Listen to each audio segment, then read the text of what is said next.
स्वागत है आप सभी का DLS न्यूज पर एक बार फिर से। आइए बात करते हैं दोस्तों, आज हो चुका है 19 मई 2020 मंगलवार और आज के मुख्य समाचार today breaking news India news headlines news के इस वीडियो में जानेंगे देश भर की तमाम बड़ी खबरों के अपडेट्स को। जहां आज चीनी वायरस को लेकर भी एक बड़ी खबर है, संक्रमित पॉजिटिव लोगों की संख्या का आंकड़ा बहुत ज्यादा पहुंच चुका। बताएंगे आपको पूरी बड़ी खबर। इसके अलावा लॉकडाउन 4 में कुछ और नए नियम भी लागू किए गए हैं, वो भी आपके लिए जानना जरूरी है। साथ ही प्राइवेट नौकरी करने वालों के लिए भी एक बड़ी खबर है। एक एक करके सभी खबरों को जानेंगे दोस्तों, बिल्कुल ध्यान से बने रहेगा हमारे साथ इस वीडियो में और एकदम पूरा लास्ट तक जरूर देखिएगा। मैं आपका बिना टाइम वेस्ट किए सीधे ले चलता हूँ आपको पहले अपडेट में। तो बड़ी खबर देख पा रहे कि चीन को अब एक और बड़ा झटका लगा है। इस जर्मन कंपनी ने भी कारोबार समेट दिया और आगरा में फैक्ट्री लगाएगी। जी हाँ, हाल ही में आपको बता दोस्तों, लावा कंपनी ने भी ये डिसाइड किया था कि चीन से हटाकर वो भारत में आ रही है, लेकिन लावा के बाद अब एक जर्मन की फुटवियर कंपनी है ना, वो भी भारत में शिफ्ट होने जा रही है। उस फुटवियर ब्रांड का नाम है वॉन वेलेक्स, जो की जूते चप्पल बनाने वाली कंपनी है। ये भी अब चीन से सीधे भारत में शिफ्ट होने जा रही है। ये भारत के लिए बड़ी ही अच्छी बात है दोस्तों। चीन को झटका लग रहा है, कई सारी कंपनियां भारत में शिफ्ट हो रही हैं और सरकार भी विदेशी कंपनियां जो भारत में आना चाह रही हैं उनको कई सारी छूट वगैरह भी दे रही है, जमीन उपलब्ध कराना वगैरह वगैरह। तो ये राहत की बात है। चलिए अगली खबर है दोस्तों की 1 से 15 जुलाई तक होगी CBSE की 10वीं और 12वीं की परीक्षाएं। डेट शीट इसको लेकर जारी हो चुकी है। जहाँ अगर आप CBSE के स्टूडेंट्स है तो जरा ध्यान से समझ लीजिएगा, क्योंकि CBSE की परीक्षा की तारीखों का ऐलान हो चुका है। ये देख सकते हैं आप तारीखों की डिटेल और लिस्ट भी स्क्रीन पर टाइम टेबल दिया हुआ पूरा। CBSE ने 12वीं परीक्षा के लिए डेट शीट जारी कर दी है, क्योंकि दोस्तों इस एग्जाम को चीनी वायरस की वजह से टाल दिया गया था और ऐसे में अब 12वीं की परीक्षाएं 1 जुलाई से 15 जुलाई के बीच होगी। और इसके साथ ही नॉर्थ ईस्ट दिल्ली में 1 जुलाई से 15 जुलाई तक CBSE की 10वीं की परीक्षाएं होगी। तो ये ज्यादा जानकारी आप देख सकते हैं स्क्रीन पर, और भी आप CBSE के ऑफिशियल पोर्टल पर जाकर के जानकारी चेक कर लीजिएगा। ठीक है, चलिए अगली खबर है दोस्तों, आपके PF बचत को लगेगा दोहरा झटका। चीनी वायरस के संकट में EPFO ने एक बड़ा फैसला लिया। जी हाँ, कर्मचारी भविष्य निधि संगठन जो है ना EPFO, उसने नियोक्ताओं को EPF में देर से डिपॉजिट करने की अनुमति दे दी है। EPFO के इस फैसले से कर्मचारियों को 2 तरीकों से नुकसान होगा। पता है कैसे?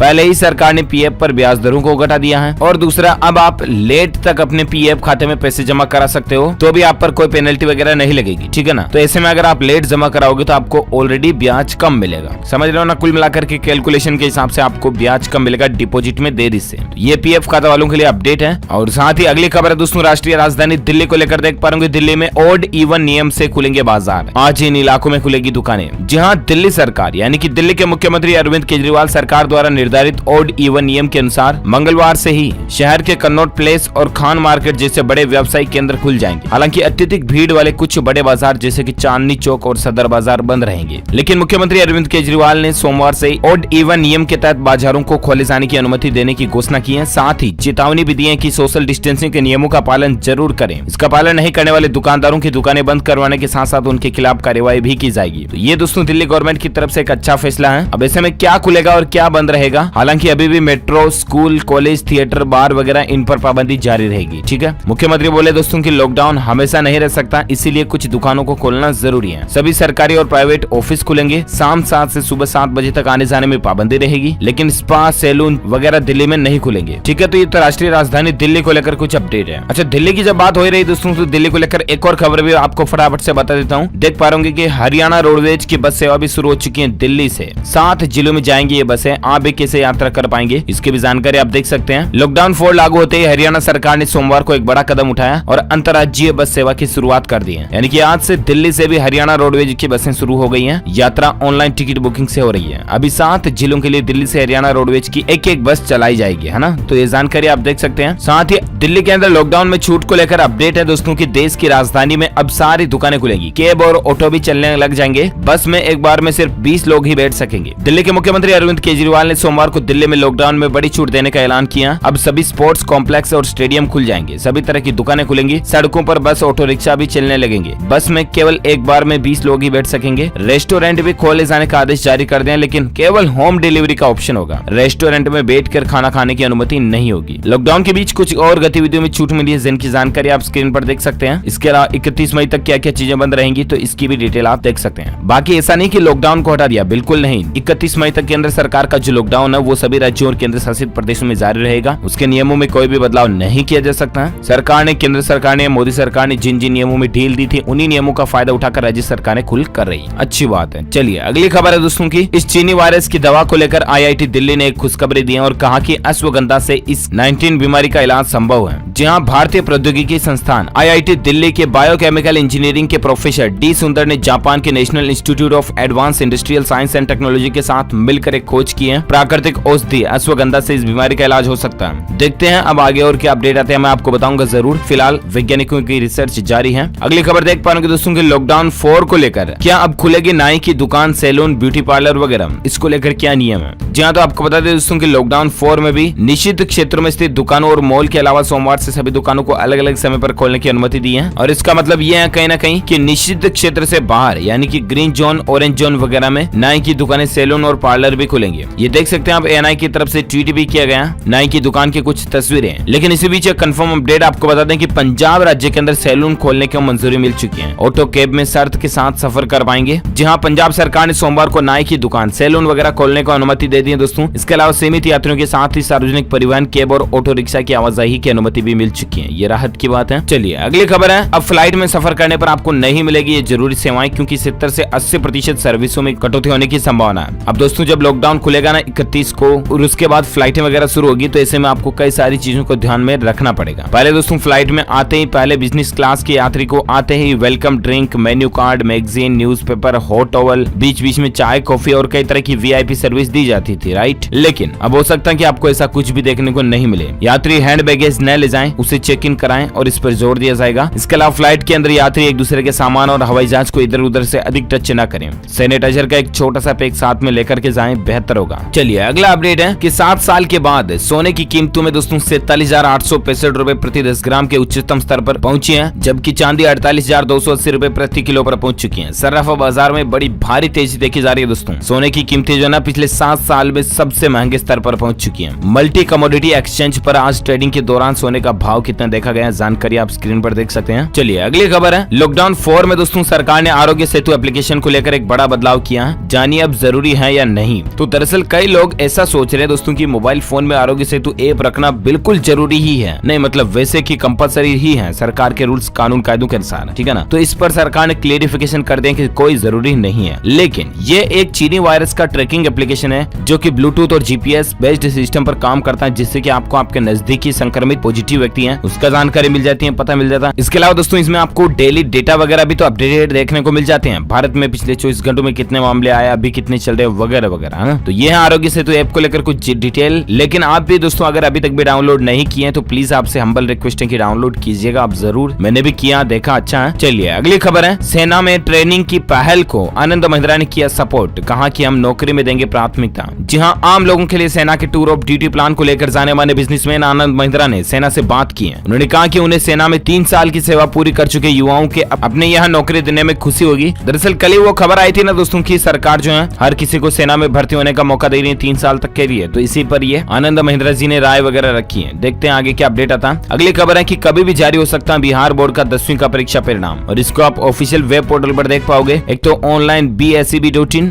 या बिहार बोर्ड online.bihar.government.in इस पर देख पाओगे, या अदरवाइज इंडिया रिजल्ट के ऊपर भी देखने को मिल जाएंगे। तो जैसे ये रिजल्ट अनाउंस होता है हम आपको DLS न्यूज के ऊपर एक सेपरेट वीडियो अलग से बना देंगे, ठीक है। फिलहाल अपन नजर डालते हैं अगली खबर देख पाओगे कि शुक्र है कि लॉकडाउन है, वरना दोस्तों हालात देखिए 55 दिनों में इस चीनी वायरस के मामले 1 लाख के करीब पहुंच चुके हैं भारत में। वहीं अनऑफिशियल डेटा के अनुसार तो 1 लाख से ऊपर भी पहुंच चुके हैं, ठीक है ना। जरा रुकिए मैं आपको बताऊंगा सभी जानकारी। लेकिन हाल ही का ताजा जो आंकड़ा और रिसर्च सर्वे निकल कर आ रहा है, ये वाकई में चौंका देने वाला कि अगर भारत में सही समय पर लॉकडाउन लागू नहीं होता ना तो देश में अभी संक्रमित लोगों की संख्या 53 लाख से ज्यादा हो सकती थी। इसका मतलब आप अंदाजा लगा सकते हैं दोस्तों कि लॉकडाउन लगाना कितना जरूरी था। और इसीलिए अभी भी आपसे रिक्वेस्ट है कि प्लीज ये लॉकडाउन का चौथा चरण जो चल रहा है इसमें भी आप ईमानदारी से इसी तरह से पेशेंस के साथ इसका पालन करें, ज्यादा बेहतर होगा। चलिए अगली खबर है दोस्तों कि भारत में 1 लाख के करीब पहुंच चुका है इस बीमारी का आंकड़ा। एग्जैक्ट आंकड़ों की अगर बात करें ना स्वास्थ्य मंत्रालय की तरफ से जारी आंकड़ों के अनुसार तो 96,169 भारत में टोटल संक्रमितों की संख्या हो गई है, ठीक है। 3,000 से ज्यादा लोगों के जान जाने की भी खबर है। लेकिन अनऑफिशियल डेटा जो है ना मीडिया रिपोर्ट्स के मुताबिक दोस्तों 1 लाख से भी ज्यादा हो चुकी है इस बीमारी से पॉजिटिव मरीजों की संख्या। रिकवरी रेट बढ़कर 38.29% हुआ है। लेकिन भारत में इससे संक्रमित लोगों की टोटल संख्या अनऑफिशियल डेटा के अनुसार दोस्तों 1,03,26 हो चुकी है। ये सिर्फ मीडिया रिपोर्ट्स के अनुसार डेटा है, जबकि ऑफिशियली भारत के स्वास्थ्य मंत्रालय की तरफ से जो डेटा है उसके अनुसार टोटल संक्रमित की संख्या 96,169 है, ठीक है ना। पिछले 24 घंटों में 5,000 से ज्यादा मामले देखे गए और अनऑफिशियली 1 से ऊपर निकली गई फाइनली। तो अब आप अंदाजा लगा सकते हैं दोस्तों कि हालात कितने ज्यादा गंभीर हो चुके हैं अभी, और इसलिए मास्क का इस्तेमाल करें और सोशल डिस्टेंसिंग का पालन करें, ठीक है ना। फिलहाल अपन सीधा सीधे बढ़ते हैं आगे अगली खबर में, जहां दुनिया भर में दोस्तों इससे संक्रमित लोगों की संख्या 48,56,000 से ज्यादा हो चुकी है। इटली के प्रधानमंत्री ने कहा कि देश के लिए आने वाले कुछ महीने काफी मुश्किल होंगे। इसके अलावा दोस्तों इटली में रेस्टोरेंट्स, बार और सैलून वगैरह को खोल दिया गया।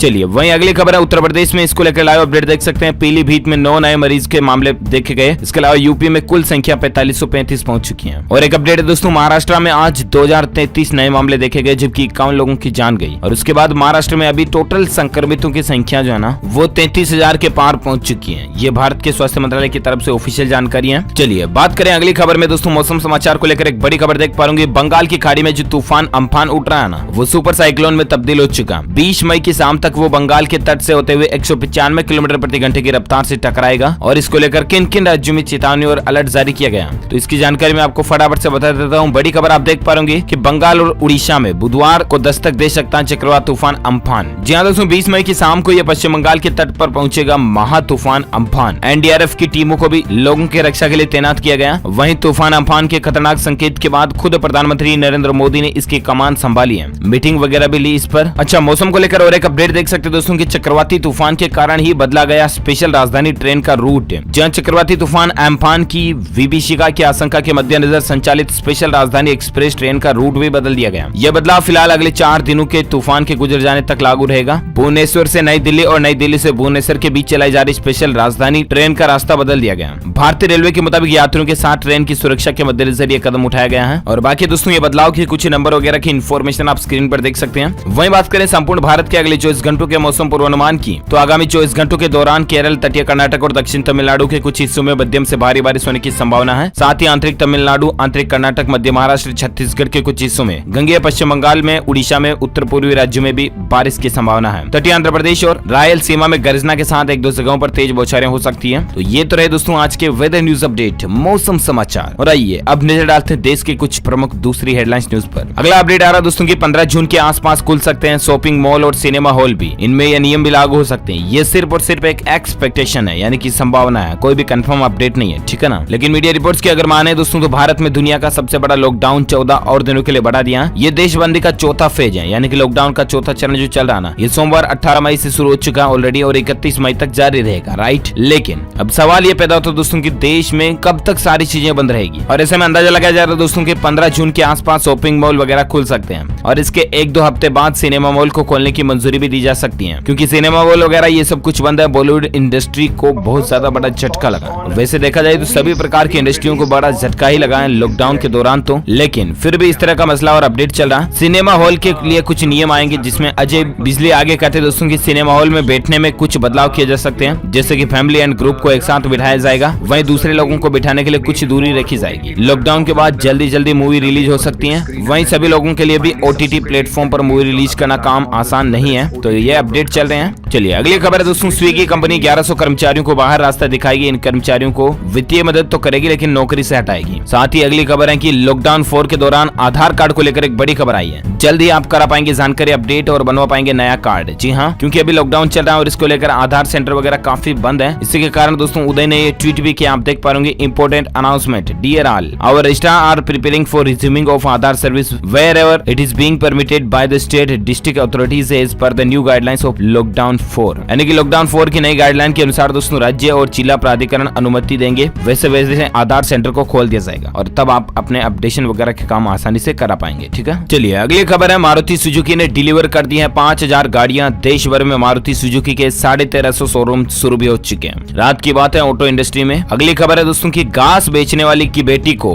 12वीं बोर्ड परीक्षा में मिले 98.86% नंबर। वाह, देखिए जरा, गुजरात से ऐसी खबर देखने को मिली दोस्तों। यहाँ पर एक घास बेचने वाली शख्स की बेटी ने 12वीं बोर्ड परीक्षा में रिकॉर्ड तोड़ दिए हैं। 98.86% अंक हासिल किए। किराए के घर में रहने वाली इस बेटी का सपना डॉक्टर बनने का। पता चल गया होगा दोस्तों कि भारत में किस तरह की महान बेटियां रहती हैं जो कितनी मजबूत, हार्ड वर्किंग और मेहनत करती हैं। भारत की इन्हीं बेटियों के लिए इसी बात पर एक लाइक तो बनता दोस्तों। इस वीडियो पर एक लाइक कर दीजिए फटाफट से, ऐसी स्टूडेंट छात्र छात्राओं के लिए और भारत की डॉटर्स के लिए लाइक कर दिया और फटाफट से। तो अपना आगे बढ़ते हैं। अगले अपडेट में देख पाओगे कि टाटा कंपनी ने 8 साल बाद पेप्सिको से अपना नाता तोड़ लिया है। टाटा कंपनी और पेप्सी को जो इतने दिन साथ साथ काम कर रही थी ना कोल्ड ड्रिंक वाली कंपनी, तो अब ये अलग अलग हो चुकी है। इसके अलावा सरकार ने इन मामूली गलतियों को अपराध की श्रेणी से बाहर किया, यानी कि अब कोई कंपनी अगर छोटी मोटी चूक कर देती है तो उसको गैर आपराधिक श्रेणी में रखा जाएगा। साथ ही अगली खबर है, एशिया के सबसे अमीर व्यक्ति जैक मा ने इस कंपनी से इस्तीफा दे दिया। जहां जैक मा ने दोस्तों सॉफ्ट बैंक में अपने पद से इस्तीफा दे दिया। जापानी company soft bank group corporation में जैक मा लंबे समय से बतौर बोर्ड की सेवाएं दे रहे थे, तो वहां से अब ये इस्तीफा दे चुके हैं। अगली खबर, अब रेड जोन में भी दोस्तों गैर जरूरी सामानों की डिलीवरी हो पाएगी, मंगवा पाएंगे टीवी, फ्रिज, कपड़े वगैरह सब कुछ सामान। जहां रेड जोन में आपको सब कुछ ऑर्डर करने की इजाजत, अनुमति मिल चुकी है। अच्छी बात है, राहत की खबर है। साथ ही अगली खबर है, 31 मई तक बंद रहेगा दिल्ली विश्वविद्यालय। सभी शिक्षकों और कर्मचारियों को डाउनलोड करना होगा आरोग्य सेतु ऐप। राजधानी दिल्ली को लेकर अरविंद केजरीवाल सरकार की तरफ से अपडेट है। अगली खबर, लॉकडाउन 4 में केवल विशेष ट्रेन, पार्सल और मालगाड़ियां ही चलाई जाएगी। ये भारतीय रेलवे की तरफ से कहना है। कोई भी दूसरी आम रेलगाड़ियां नहीं चलाई जाएंगी। मेट्रो वगैरह भी बंद रहेगी 31 मई तक, इसलिए आप किसी भी फालतू बातों के ध्यान में ना आए, ठीक है ना। अगली खबर है, इस चीनी वायरस के टीके को लेकर देख सकते हैं, अमेरिका के पहले वैक्सीन mRNA 1273 का इंसानी ट्रायल सफल रहा। इस वैक्सीन को बनाने वाली कंपनी दोस्तों मॉडर्ना का शेयर 30% तक चढ़ गया ये वैक्सीन बनाने के बाद से, क्योंकि सिर्फ 42 दिनों में हमें इससे बेहतर डेटा की उम्मीद नहीं थी, ये कहना है मॉडर्ना के CEO का। और भगवान करे दोस्तों जल्द से जल्द बस इस चीनी वायरस की वैक्सीन तैयार हो जाए ना, बस और कुछ नहीं चाहिए अभी इस दुनिया को फिलहाल। ओके दोस्तों, तो इसी के साथ ही ये आज की बड़ी खबरें, मुख्य समाचार, today breaking news, India news, headlines news का अपडेट वीडियो फिनिश होता है। वैसे आप मुझे नीचे कमेंट करके बताना दोस्तों कि आखिर आपको क्या लगता है, 31 मई के बाद भी लॉकडाउन बढ़ सकता है या लॉकडाउन को बढ़ाना चाहिए या नहीं? आपकी क्या राय विचार आप मुझे नीचे कमेंट करके बताएगा, मैं जानना चाहूंगा जरूर। और साथ ही फिलहाल आगे बढ़ते हैं अगले अपडेट में दोस्तों। तो अगर आपने अभी तक इस वीडियो को लाइक नहीं किया तो लाइक कर दीजिए और शेयर भी कर दीजिए अपने दोस्तों के साथ फेसबुक और व्हाट्सएप पर। और अगले अपडेट में दोस्तों अगर आपने अभी तक इस चैनल को सब्सक्राइब नहीं किया तो सब्सक्राइब कर दीजिए और साथ ही बेल आइकन भी दबा दीजिए ताकि आपको रोजाना की ताजा खबरें, ब्रेकिंग न्यूज अपडेट तुरंत आपके मोबाइल पर मिलते रहेगी। Thank you, take care, goodbye, जय हिंद, जय भारत, वंदे मातरम।